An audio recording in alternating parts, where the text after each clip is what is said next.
검은도 마을어장의 2010년에 조성한 바다숲 해역은 어떨까요? 갯녹음 지역과는 다르게 다양한 어종의 물고기들이 모여 있습니다.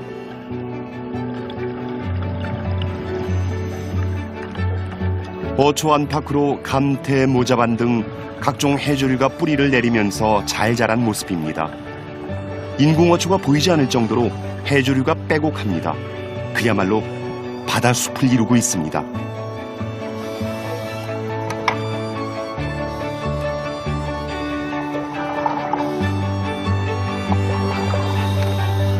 모자반의 길이가 1m는 넘어 보입니다. 해조류가 무성하게 자라면서 이곳은 이미 물고기들의 놀이터가 됐습니다. 터널형 어초엔 어린 물고기들이 포식자를 피해 평화롭게 헤엄치고 있습니다. 같은 검은도 해역이라고 믿기지 않을 정도로 바닷속 모습은 확연한 차이가 납니다. 해조류가 가득한 안반과 산호조류가 빼곡한 안반, 물고기가 때를 이루고 있는 곳과 그렇지 못한 곳. 바다숲 조성 사업은 바다를 치유하는 생태계 복원 사업입니다. 이제 이곳 바다는 인공어초에서만 해조류가 자라는 것이 아니라 주변 자연 안반으로 해조류가 번식해 나가면서 풍요로운 바다를 만들고 있습니다. 인위적으로 이렇게 해충림을 조성하거나 해조류를 이식했을 경우에 그것을 성공을 했구나 아니면 좀 조성이 잘 됐구나 하는 평가 방법들이 몇 가지가 있는데요. 그 중에 이제 몇 개를 보면 우리가 인위적으로 조성한 곳에서 새로운 포자가 발생해서 그 인근에 새로운 해조류가 이입됐을 경우에 그것을 하나로 굉장히 성공한 예로 보고 있거든요.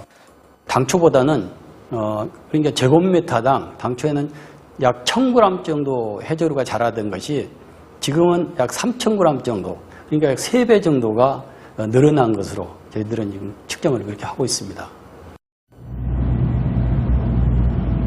해안의 아름다움을 담고 있는 우리나라 서해.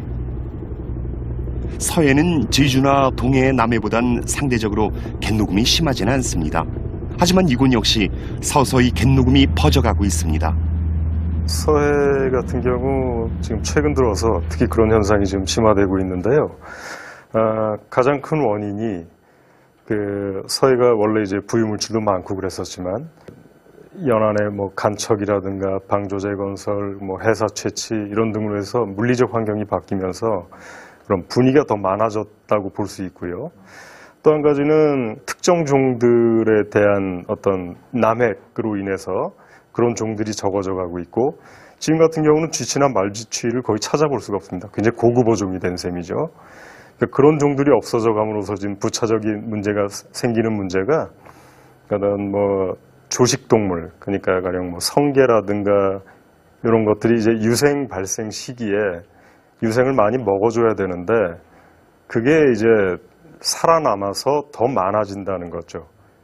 그런 것들이 이제 성체가 돼가면서 점점 해조류를 먹게 되고 그러므로 해서 서해 같은 경우는 그런 갯녹음이 더 심하지 않나 싶습니다. 생태계에서 어느 정도씩 균형을 이루어줘야 되는데 어느 한쪽의 균형이 없어짐으로 해서 균형이 깨지게 되는 거죠.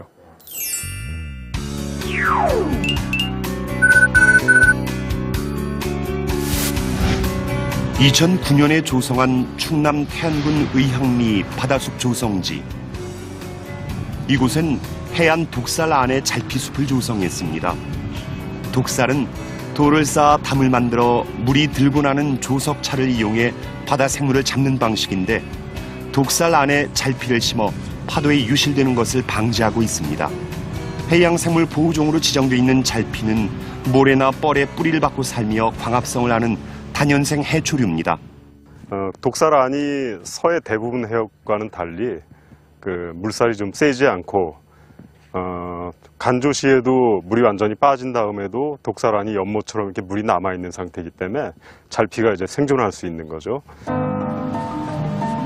잘피는 육지에서 유입되는 오염물질을 정화하고 영양염 농도를 낮춰주는 역할을 함으로써 적조 예방에 도움이 되는 해초입니다. 또 잘피는 뿌리로 퇴적물을 잡고 있어서 모래나 갯벌의 침식을 막아줌으로써 토양 유실을 방지할 수 있습니다. 게다가 먹이가 되는 플랑크톤이 많아 물고기의 산란장이자 생육장 역할을 하는 중요한 식물입니다. 광합성을 하는 잘피숲엔 플랑크톤이 붙어 살게 되고 플랑크톤을 먹이로 하는 작은 벌레가 서식하고 작은 벌레는 어린 물고기에게, 어린 물고기는 큰 물고기에게 먹히는 바다 생태계를 이루는 완벽한 먹이 사슬이 이곳 잘피숲에서 이루어집니다.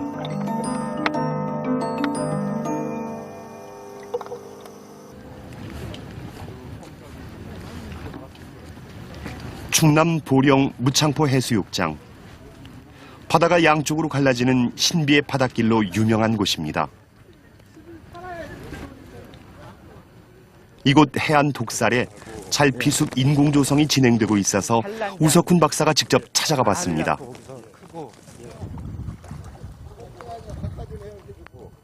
여기에 이제 미생물부터 시작해서 그 부착 미세 조류가 있습니다. 보통 식물 플랑크톤이 여기에 붙어 있는 거라고 생각하시면 돼요. 여기 엄청나게 많은 생물들이 서식을 하고 있으니까요. 바다 생태계의 기둥 같은 거라고 볼 수도 있겠네요. 예, 그렇게 볼 수 있습니다. 기둥이 딱 서 있어야 예. 그 위에 뭘 세울 수 있는 것처럼. 네. 사실은 이런 생물들이 없어진다고 해도 우리가 생활하는데 별 지장은 없지 않습니까? 당장은요. 하지만 그게 언젠가는 인간도 그렇게 된다는 거죠. 우리가 꼭 이렇게 망가져야 그 다음에 문제를 알아요. 예, 그렇습니다. 과거 이곳은 잘피가 무성하게 군락을 이뤘던 곳인데 지금은 찾아볼 수 없습니다. 잘피가 없어진 이유는 여러 가지인데 그 대표적인 이유 중 하나가 서해안에서 많이 시행된 간척 사업입니다. 이로 인한 지형 환경 변화가 생겨 잘피 생육장이 사라진 것으로 연구 보고되고 있습니다. 깊이 찍어가지고 이렇게 살짝 벌리시고요. 그 다음에 거기다가 모를 지금 한 두세 개체씩 해가지고 거기다 집어넣고 손을 이걸 싹 빼면은 이게 뻘이 힘이 있어가지고 쥐가 쫙 닫히거든요. 그러면서 이제 조여주는 역할을 합니다. 그 다음에 이제 심어놓은 데다가 주위에다가 이걸 이렇게 꽂아서 눌러주는 거죠. 네, 한번 해보십시오. 아니, 제가 경제학자로서 이렇게 보면은 효과는 분명히 있을 것 같은데 단기간에 이런 게 효과가 가시적으로 나와가지고서 뭐가 좋아졌다 그렇게 보이지는 않을 거 아니에요. 그러니까 조금 시간을 가지고서 지켜봐주고 인내해주는 게 필요할 텐데. 예, 맞습니다. 작은 바다 식물이지만 바다 생태계에 있어선 없어서는 안 될 소중한 자원. 이 자원이 훼손되는 것은 잠깐이고 회복되는 데는 아주 오랜 시간이 걸립니다. 눈앞에 보이는 이득만을 보고 시행하는 급급한 개발에 앞서 훼손되기 전에 무엇이 중요한지 제대로 된 평가가 이루어져야겠습니다.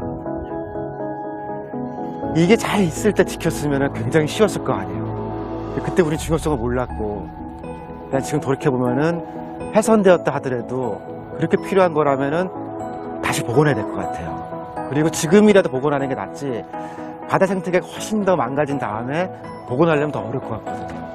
조금만 더 신경 쓰면 좋을 것 같습니다.